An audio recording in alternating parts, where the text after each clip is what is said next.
దయచేసి లైన్ లో ఉండండి. ఇది ఏదైనా కాల్ సెంటర్ కు ఫోన్ చేసినప్పుడు వచ్చే సమాధానం. ఈ విధానాన్ని సిబిఐ 100% ఫాలో అవుతోంది. మన రాష్ట్ర మంత్రుల్ని లైన్ లో పెడుతోంది. వైఎస్ హయాంలో వివాదాస్పద జీవోలు జారీ చేసిన మంత్రుల్ని వరుసగా పిలిచి ప్రశ్నల వర్షం కురిపిస్తోంది. ఇప్పటికే మోపిదేవిని విచారించింది. ఇప్పుడు మంత్రి పొన్నాల వంతు. ఆయన తర్వాత మరో మంత్రిని కూడా క్యూలో ఉంచింది సిబిఐ.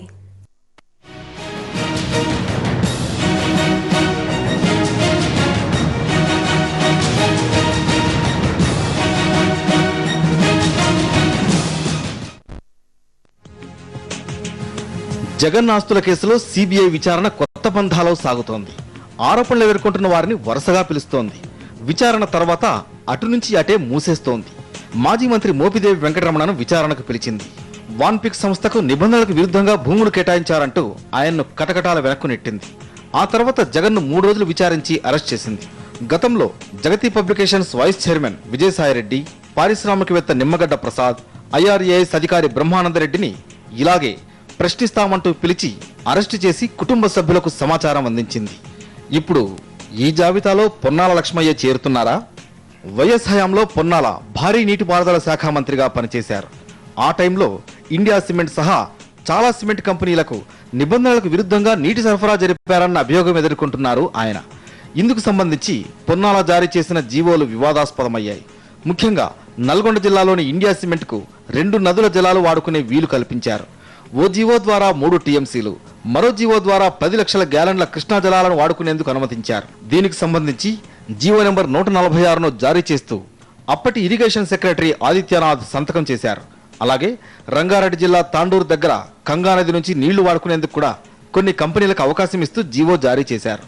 నీటి వాడకంపై ముందుగా రాష్ట్ర జల నియంత్రణ మండలి నుంచి అనుమతి తీసుకోవాలి.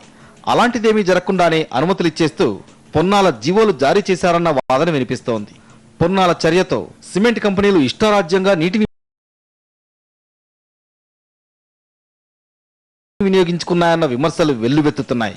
ఈ ఆరోపణలపై సిబిఐ పొన్నాలను ప్రశ్నించబోతోంది.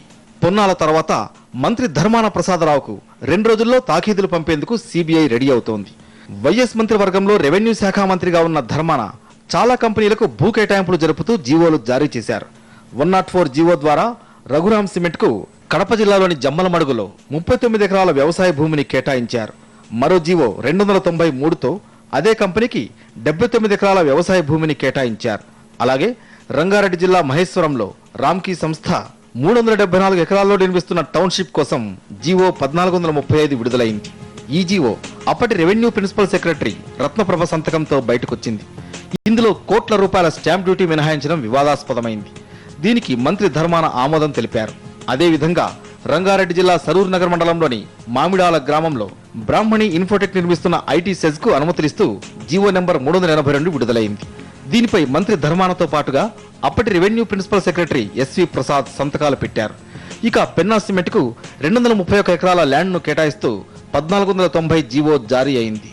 2009లో ఇండియా సిమెంట్ నిర్మిస్తున్న పంప్ హౌస్ నిర్మాణం కోసం 2 ఎకరాల ల్యాండ్ ను కేటాయిస్తూ అప్పటి రెవెన్యూ సెక్రటరీ శామ్యూల్ జీవోలను జారీ చేశారు.